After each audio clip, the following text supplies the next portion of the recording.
নমস্কার, কেমন আছেন সবাই? আশা করি সকলেই ভালো আছেন। ভোর এখন 5টা বাজে। এই রেডি হওয়ার হ্যাঁ 4:54। আচ্ছা 4:54 বাজে, 55 বাজে। এখনও 5 মিনিট বাকি আছে। 5:40 যে ট্রেন আছে, লোকাল ট্রেন, সেটা ধরে যাব আমরা নৈহাটি থেকে ব্যান্ডেল। চলুন আজকে ব্যান্ডেলে গিয়ে দেখবো ব্যান্ডেল শহরটা কেমন, আর এই নতুন শহরে কি আছে সেটাও আপনাদেরকে একটু একটু করে ঘুরে ঘুরে দেখাবো। এই যে সোয়া এখানে রেডি হয়েছে, দেখি চন্দন রেডি হচ্ছে, আমি তো রেডি হয়ে নিয়েছি। দাঁড়ান দেখাই আপনাদেরকে বাইরের অবস্থাটা কীরকম। প্রচণ্ড ঠান্ডা, মারাত্মক ঠান্ডা আজকে, তবুও রেডি হয়েছি এই ঘুরে বেড়ানোর উদ্দেশ্যে। দাঁড়ান আপনাদেরকে একটিবার বাইরেটা দেখাই।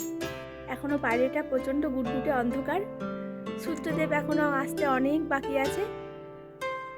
চলুন দুগা দুগা করে আমরাও বেরিয়ে পড়ি। বাড়িটা দেখতে পাচ্ছেন? এই যে ঘন কুয়াশায় চারিদিক আচ্ছন্ন আর অন্ধকার। আর চলুন দুগা দুগা করে বেরিয়ে পড়ি, তবে যা যাক।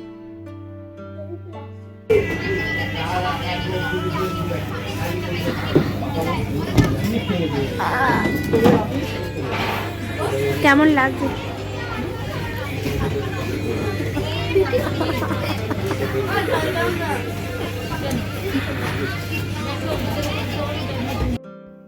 এই ভোরবেলা উঠে কতক্ষণ যে ট্রেনে চেপে বসে থাকলাম তা একমাত্র নিজেরাই বুঝতে পারছি। তবে গরমকাল হলে হয়তো এতটা কষ্ট হতো না। এই ঠান্ডার মধ্যে ভোরবেলা ওঠা একটু কষ্টদায়ক হলেও এই যে ঘোরার একটু নেশা। আমরা তো ছুটে চলেছি, পাশে দেখেছেন আরেকটি ট্রেন ছুটে চলে গেল। এটি একটি ব্রিজ ব্যান্ডেলের, আর নিচে এই যে হুগলি নদী। তবে জানেন এই যে ঘন কুয়াশায় চারিদিকটি আজকে আচ্ছন্ন। ট্রেনে চেপে বসেছি ঠিকই, তবে জানেন বহু মানুষকে দেখছি হু হু করতেই এই শীতের মধ্যে। মনে হয় আর কিছুক্ষণ সময় পরেই পৌঁছে যাব। সঙ্গে একটা টোটো ধরে নিয়েছি, এই টোটো করেই যেতে হবে কিছুটা পথ, তারপরে সেই মন্দিরে যাব।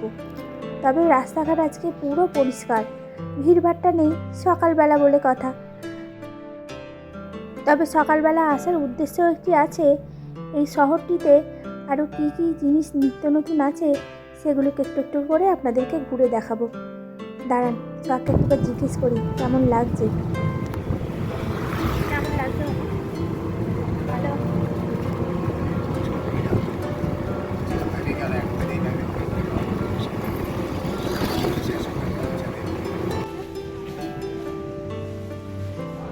চলে এসেছি আমরা লাহিড়ী বাবার মন্দিরে। অসম্ভব সুন্দর জায়গা, চতুর্দিকে গাছপালায় ভর্তি, আর মাঝখানে একটি ছোট্ট মন্দির। এই যে শখ তো সব জমা বাবা, কিন্তু প্রচন্ড ঠান্ডা। যদি কখনো কেউ আসেন এখানে, মাথা পুরো হ্যাঁ ঘেমে গেছে। যদি কেউ কখনো আসেন তবে একটা কাজ করবেন, এত ঠান্ডা এখানটায়, যখন ঠান্ডার সময় আসবেন বেশ জাকিয়ে বলছে যে ঠান্ডা পড়েছে। ঠান্ডার সময় যদি আসেন কখনো, মানে গায়ের মধ্যে 2-3টে চাপিয়ে আসতে হবে। আর এই 4-5টা পড়েছে, 4-5টা পড়েছে, তাহলে বুঝতে পারছেন তো কেমন ঠান্ডা। দাঁড়ান পাশে একটা ঝিল্লি আছে, আপনাদেরকে দেখায়। তাও শীত করছে। এখানে এসে বহু ছোট ছোট পুকুর দেখতে পাচ্ছি জানেন। আমাদের এখানে তো সেই রকম ওই 2-1টি হাতে গোনা, তাও অনেকটা দূরে। তবে গঙ্গা আমাদের বাড়ির কাছ থেকে প্রায় কাছেই, আপনাদেরকে অনেকবারই গঙ্গাতে নিয়ে গেছি। তবে এখানে বলছি পুকুর দেখতে পাচ্ছি জানেন। এখানে অনেক খাবারের দোকানও আছে।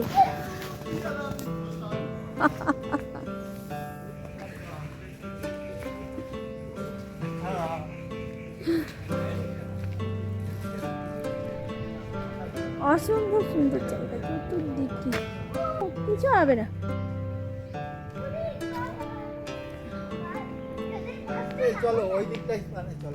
হ্যাঁ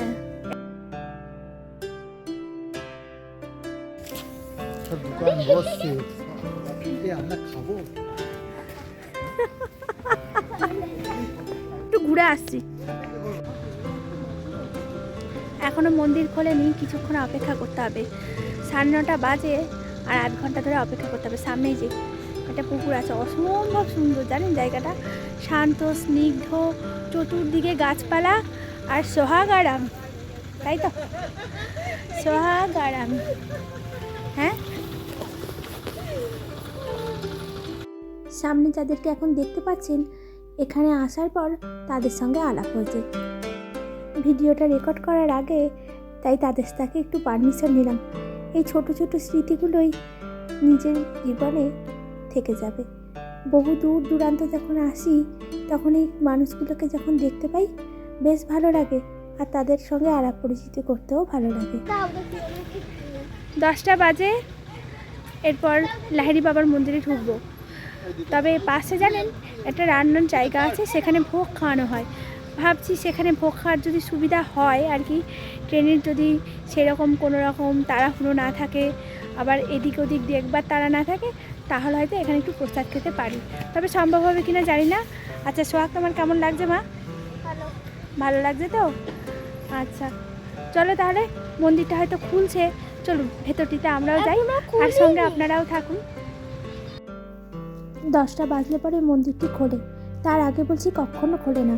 একটা সময় নির্দিষ্ট করা আছে, সেই সময়েই সকলে প্রবেশ করে। তবে এটি মন্দিরের প্রধান গেট, এই গেট দিয়েই সকলে প্রবেশ করে।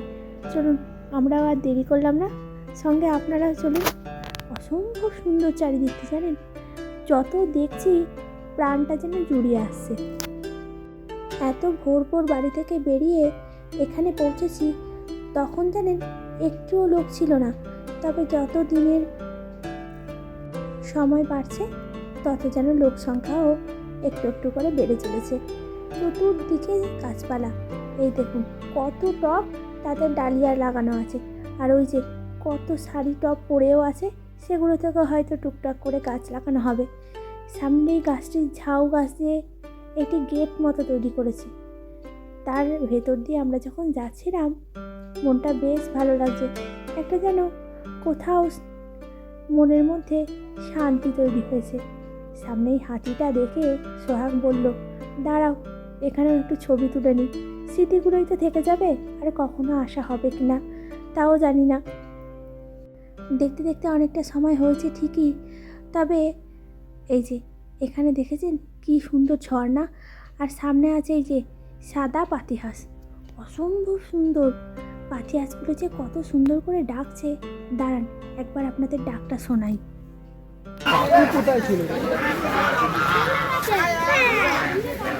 টাইমটা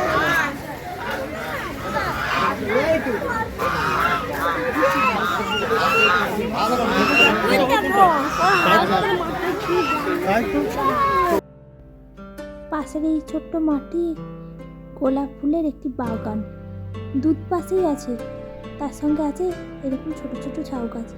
তবে জানেন এখানে যারাই আছে না কেন তারা বলছে ভীষণ পরিচর্যা করে, আর কীভাবে এগুলোর যত্ন আত্তি করতে হবে, বিশেষ করে এই গাছগুলোর সঙ্গে যে প্রাণীগুলো আছে তাদের যত্ন আত্তি। অসম্ভব সুন্দর পরিবেশ।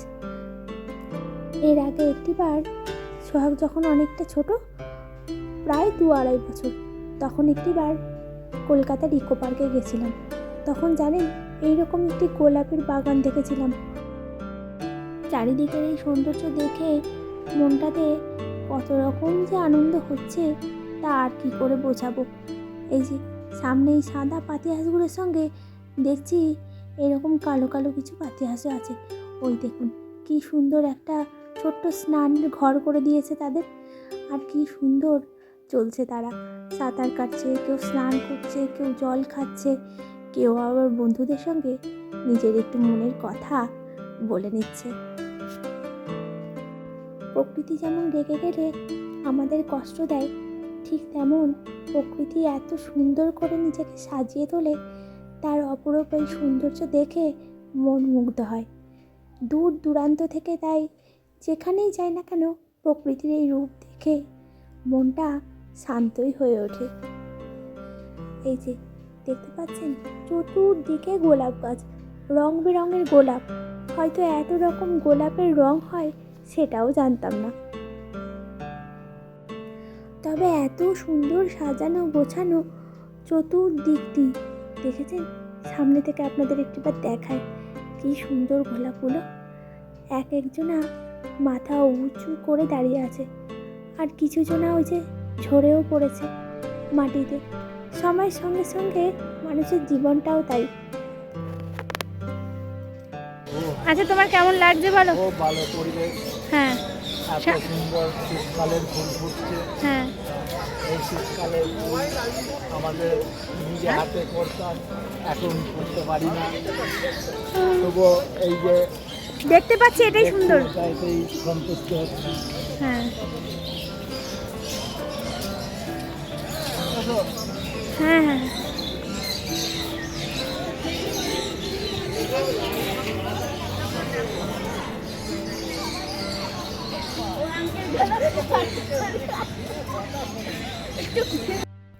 এত ঘন গাছপালা, তাই জানেন এই পাখিগুলোরও কিচিরমিচির শব্দ শোনা যাচ্ছে। এখনো কিছুটা যেতে হবে, তারপর মন্দিরটি পড়বে। তবে বাইরের এই পরিবেশটি একদম হাতছাড়া করতে চাইছি না। এই যে সামনে এই ময়ূরটি দেখে মনটা কেমন লাগছে বলুন তো।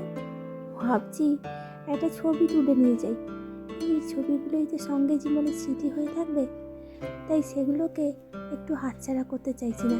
সামনে এই ফোয়ারাটা আছে, তবে এখানে এসে দেখলাম এই যে ফোয়ারাটার চারপাশে রং বেরঙের পাথর দেওয়া আছে, যেগুলো একরকম অ্যাকোরিয়ামে থাকে। সোহাগ আবার একটি হাতে তুলে নিয়ে বলছে, এই পাথরগুলো আমাদের সেই মাছের ঘরটিতে থাকতো না? আমি বললাম হ্যাঁ। তারপর সেটিকে রেখে দিল। তারপর আবার সে ছুট দিতে আরম্ভ করেছে। এক চোখের নিমেষেই কোথায় যে চলে যেতে চায়। এই যে সামনে টয় ট্রেনটি, ছোট্ট একটি ট্রেন, দেখে মনটা ভীষণ ভালো লাগলো। আর ওই যে মা তার বাচ্চাকে নিয়ে দাঁড়িয়ে আছে। তবে এখানে সে বাচ্চাদের জন্য যে একটি ছোট্ট পার্ক তৈরি করে রেখেছে, বিশেষ করে এই ছানা পোনারা যাতে আনন্দিত হয় তাদের জন্য যে এত সুন্দর ভাবনা ভেবে রেখেছে, এটা দেখেই না মনটা ভীষণ আরও ভালো লাগলো। ছোটোখাটো কত মন্দিরেই তো আমরা যাতায়াত করি, তবে জানেন এরকম যে পার্ক থাকে কোনো মন্দিরে, এটা আমার দেখা প্রথম। অনেকক্ষণ ধরে এসেছি, চলুন প্রথমে গোবিন্দ দর্শন করাই।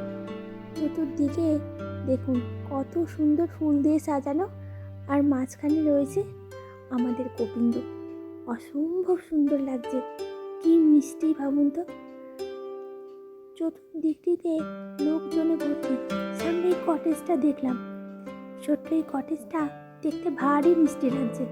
ছোট্ট ছোট্ট ঘর তাতে, আর কিছু লোকজন হয়তো এখানে থাকেও, তবে মন্দিরের।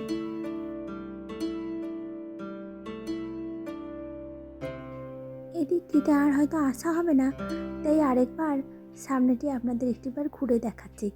আর কেমন লাগছে একটিবার কমেন্ট করে জানাবেন।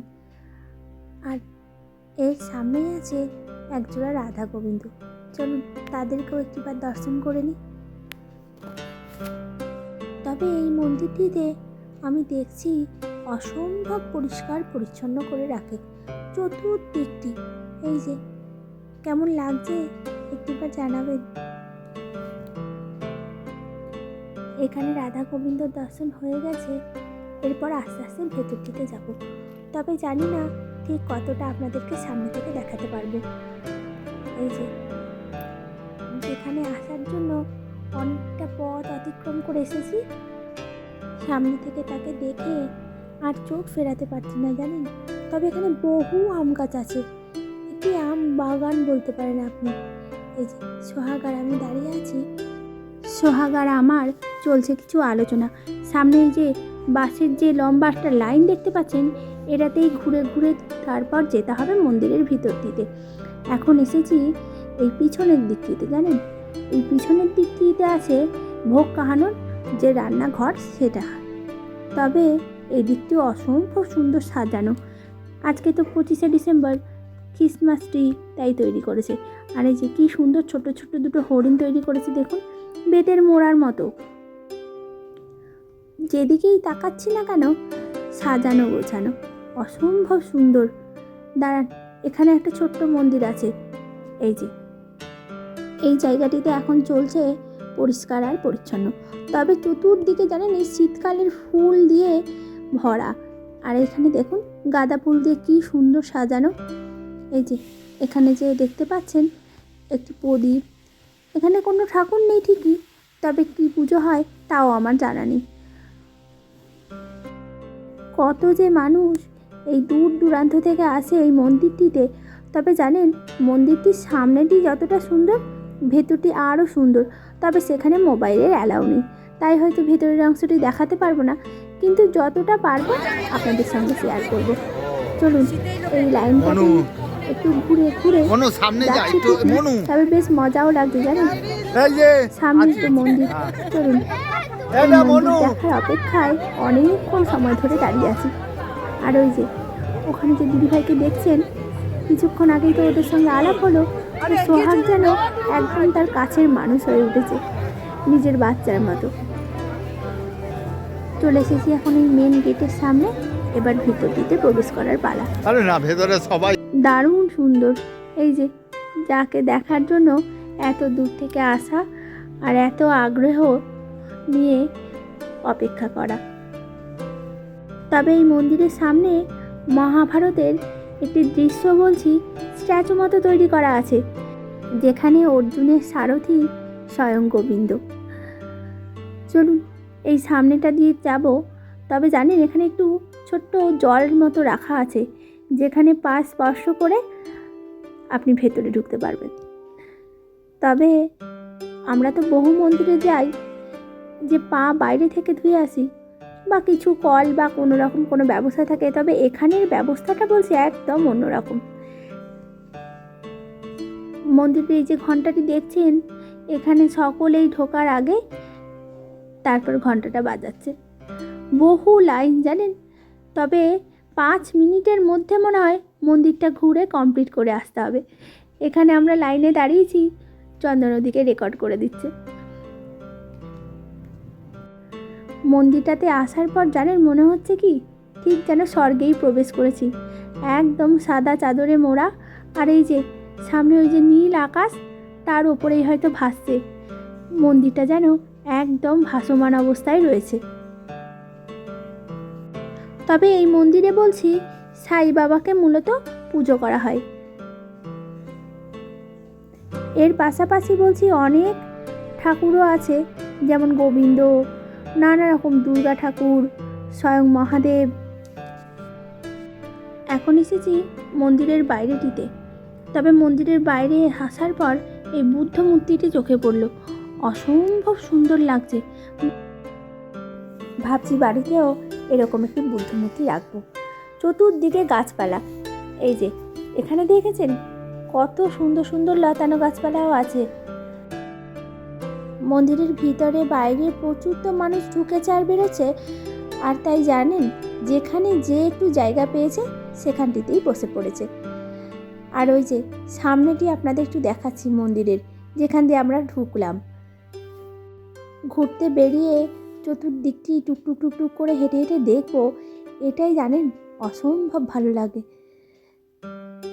বহু মানুষজন আসছে যাচ্ছে, কোথাও কাউকে চেনা জানা। চলুন আর একটু ঘুরে ঘুরে দেখি। অনেকটা সময় ধরে তো আমরা এসেছি, তবে এবার বাড়ির দিকেও ফিরতে হবে। সন্ধ্যা হতে এখনও কিছুটা সময় বাকি। আকাশ এখন ভীষণ পরিষ্কার, তবে মারাত্মক পরিমাণে যে ঠান্ডা আছে, ওই যে বাড়ি ফেরার তাড়াটা আসে, তাই তাড়াতাড়ি করে এখান থেকে বেরিয়ে যেতে হবে, তারপর আবার ট্রেন ধরতে হবে। চলুন আজ এখানেই শেষ করলাম, আবার দেখা হবে নতুন একটি ভিডিওতে। ততক্ষণ ভালো থাকবেন, সুস্থ থাকবেন আর সকলকে ভালো রাখবেন। সোহাগ এখানে দাঁড়িয়ে আছে, আমাদের জন্য অপেক্ষা করছে। আজ তবে আসি, আবার দেখা হবে নতুন একটি ভিডিওতে। আর অবশ্যই কমেন্ট করে জানাবেন ব্লগগুলি আপনাদের কেমন লাগছে। ভালো লাগলে একটি লাইক করবেন। সকলে ভালো থাকবেন, সুস্থ থাকবেন। সামনে নতুন বছর, প্রতিটি দিন আপনাদের ভালো হোক, সুন্দর হোক, সুস্থ থাকুন আপনারা, এটাই ভগবানের কাছে আজকে প্রার্থনা। চলুন বাড়ির দিকে এবার ফেরা যাক। ওদিকে তো আবার ট্রেনের তাড়া। তবে যাওয়ার আগে মন্দিরটি আপনাদেরকে আরেকবার ভালো করে দেখাতে চাইছি। সকাল সকাল উঠে ট্রেন ধরে এই ঠান্ডার মধ্যে মন্দিরটি দেখতে পেয়ে জীবনটা সার্থক হলো। সোহাগের মুখে আর হাসি ধরছে না। আমি পাশে দাঁড়িয়ে আছি, চন্দ্র নদীতে সব কিছু রেকর্ড করে দিচ্ছে একটু একটু করে। চলুন, দেখা হবে আবার পরের একটি ব্লগে। ভালো থাকবেন।